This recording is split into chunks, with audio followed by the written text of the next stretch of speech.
আসসালামু আলাইকুম সেলিম ভাই, কেমন আছেন? ওয়ালাইকুম আসসালাম। আলহামদুলিল্লাহ আমি ভালো আছি ভাই। আপনি ভালো আছেন? আমি ভালো আছি আলহামদুলিল্লাহ। আমি আপনার একটি অ্যাপয়েন্টমেন্ট নিয়েছিলাম, কনসালটেশন নিয়েছিলাম আরকি আমার একটা বিষয়ে। তো আমি ২ টি সংক্ষিপ্ত প্রশ্ন করতে চাচ্ছিলাম। ১ম প্রশ্ন হচ্ছে আমি ওই 6131 এ আছি আপনার অক্সিলিয়ারি নার্স। আমার কোম্পানি হচ্ছে রিবুক। তো আমার সাথে আমার ওয়াইফও আছেন। এখন আমি যদি 6135 বা 6136 এসব জায়গায় যদি যেতে চাই যেখানে ডিপেন্ডেন্ট এলাও না, সেক্ষেত্রে ৩ মাসের কাজের এক্সপেরিয়েন্স কি লাগবে? আর আ আমি যদি সেখানে যাই তাহলে আমার ডিপেন্ডেন্ট কে কি ধরেন আদার কোনো অ্যাপ্লিকেশন এর থ্রুতে রাখতে পারবো যেহেতু ডিপেন্ডেন্ট এলাও না? আর সেকেন্ড প্রশ্নটা হচ্ছে আমি তো একটা কোর্স নিয়েছিলাম একজনের কাছ থেকে। তো ভয়ংকরভাবে প্রতারিত হয়েছি। সেখানে মানি ট্রান্সেকশন ও ছিল। তো তার এগেইনস্ট এ কি আমি কোন ধরনের ধরেন অ্যাকশন এ যদি যাই, আইনি অ্যাকশন এ পুলিশ রিপোর্ট তাহলে কি আমার কোন প্রবলেম হবে? থ্যাংক ইউ ভাই। আপনি আমাকে লাইন ছেড়ে যাবেন না। কারণ ২য় প্রশ্নটার ক্ষেত্রে আমার বেশ কিছু সম্পূরক প্রশ্ন আছে। সেটা হচ্ছে এই যে আপনি বুঝতে পেরেছি কাউকে অর্থ দিয়েছেন, তার বিনিময়ে কজ নেওয়ার চেষ্টা করেছেন। যেটাই হোক না কেন, যদিও পুরো ব্যাপারটা আনলফুল। তারপরেও আমি জানতে চাচ্ছি যে আপনি যে টাকা পে করেছেন, এটা কি ক্যাশ টাকা পে করেছেন নাকি ব্যাংক টু ব্যাংক ট্রান্সফার আ করেছেন? আর ধরেন আপনার একটা সার্টেন অ্যামাউন্ট হচ্ছে ব্যাংক, বাকিটা ক্যাশ। বাট এটা আজ থেকে ১০ মাস আগে। আচ্ছা, আমি সাজেস্ট করব আপনাকে এই সমস্ত ব্যাপার নিয়ে লাইভে আলোচনা না করে একজন যেকোনো লয়ারের সাথে face to face, one to one আলোচনা করলে আপনার জন্য সবচেয়ে ভালো আপনি যদি স্পেসিফিক এটা ইনিশিয়াল গাইডলাইন দিতেন যে এটা আপনাকে ধরেন হিন্ট দিব। অবশ্যই আমি এখানে যতটুকু ক্যাপাসিটি বলার মতো সুযোগ আছে আমি ততটুকু অবশ্যই বলব আপনাকে। সেটা হচ্ছে যে একটা মানুষকে কোনো একটা সার্ভিস নেওয়ার জন্য কেউ যদি পে করে, তাহলে এটা হচ্ছে একটা ধরনের একটা সার্ভিসের এগেইনস্ট এমন হতে পারে যে উনি আপনাকে কনসালটেশন করছেন, উনি আপনাকে অ্যাসিস্ট করছেন কিংবা উনি আপনাকে রেফারাল করছেন। এই যে হোয়াটসএভার যেগুলো অন্ততপক্ষে আইনে কভার করে, সেটার জন্য কেউ টাকা নিয়ে যদি আপনাকে কোনো কিছু সাপোর্ট মানে কজ পাওয়ার ব্যাপারে সহযোগিতা করে বা কিছু আম এটা পার্ট অফ যদি এই ধরনের সার্ভিস বলা হয়, তাহলে হচ্ছে এখানে মানি ক্লেইম বলে একটা জিনিস আছে সেটা করা যেতে পারে। জাস্ট সিম্পল আমি একটা উদাহরণ দেই। ধরেন আমি একজন বিল্ডারকে এনে বললাম যে, "আমার এই বাসায় তুমি একটা এক্সটেনশন রুম বানিয়ে দাও। এই রুমে এই জিনিস লাগাবে, এই হবে, এভাবে হবে, এভাবে হবে।" তো উনি কি করলেন? অর্ধেক কাজ করার পরে আর উনি আসেন না। উনাকে আমি ফুল পেমেন্ট করে দিয়েছি।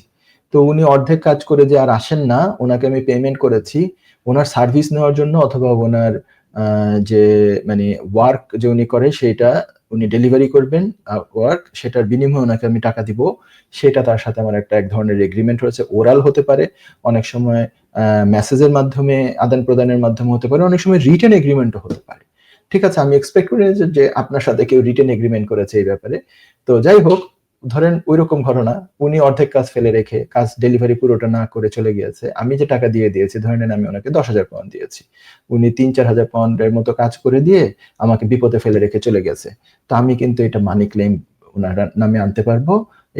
এটাকে বলা হয় মানে সিভিল লিটিগেশন এর আন্ডারে হ্যাঁ? নর্দাম্পটন মানি ক্লেইম সেন্টারে আনা যায় এটা। অনলাইনে ফর্ম আছে। তার আগে প্রি অ্যাকশন প্রোটোকল বা লেটার বিফোর ক্লেইম সাবমিট করে তারপরে ওটা নেক্সট স্টেপ এভাবে করা যেতে পারে।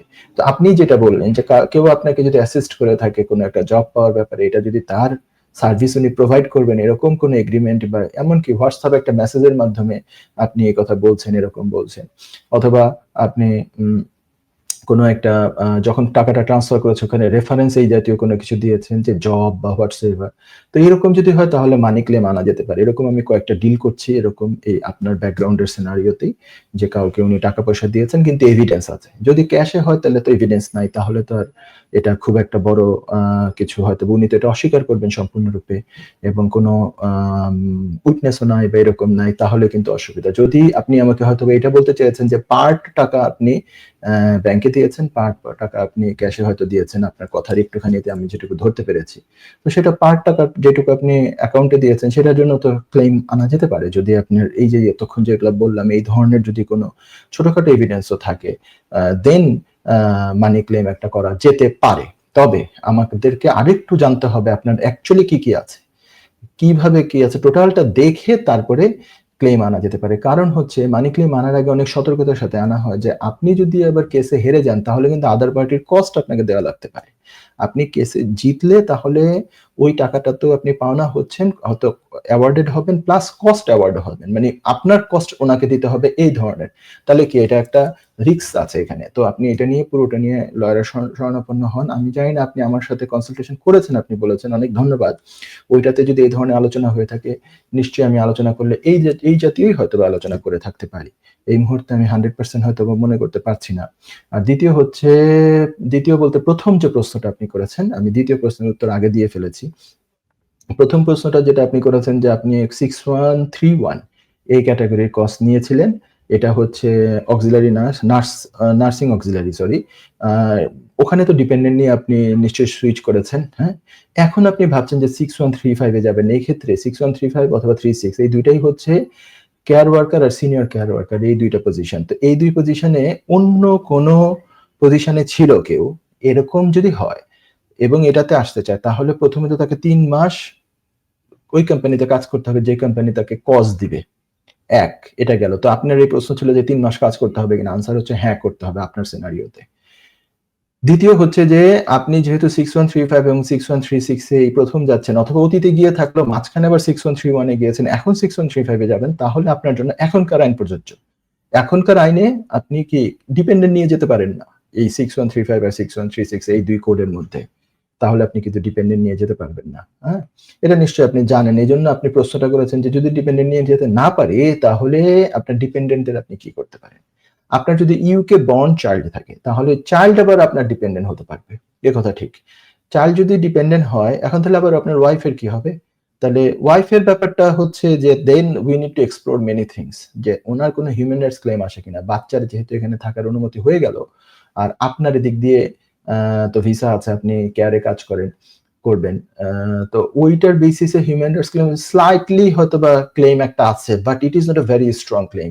কারণ তারা বলবে যে তুমি তো জানতে যে ডিপেন্ডেন্ট এই ক্যাটাগরিতে নিতে পারবে না, এবং বাচ্চা এখন এত ছোট যে বাচ্চা মায়ের সাথে গিয়ে দেশে থাকতে পারবে। বাচ্চার এখানে থাকাটা ম্যান্ডেটরি না।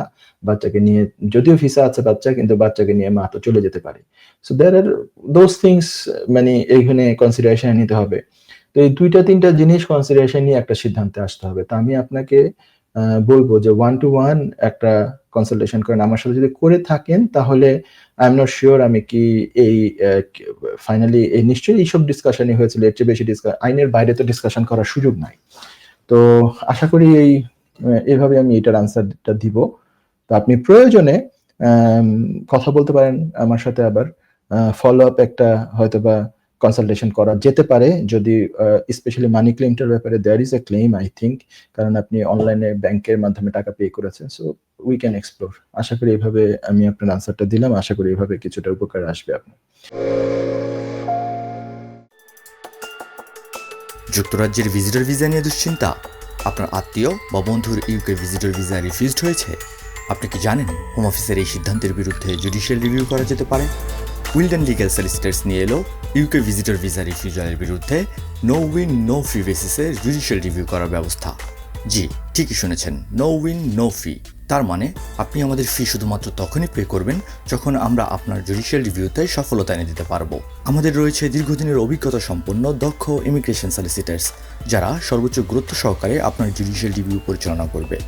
বিস্তারিত তথ্যের জন্য যোগাযোগ করুন 0207 423 9977। Wilden legal solicitors, your trusted law firm.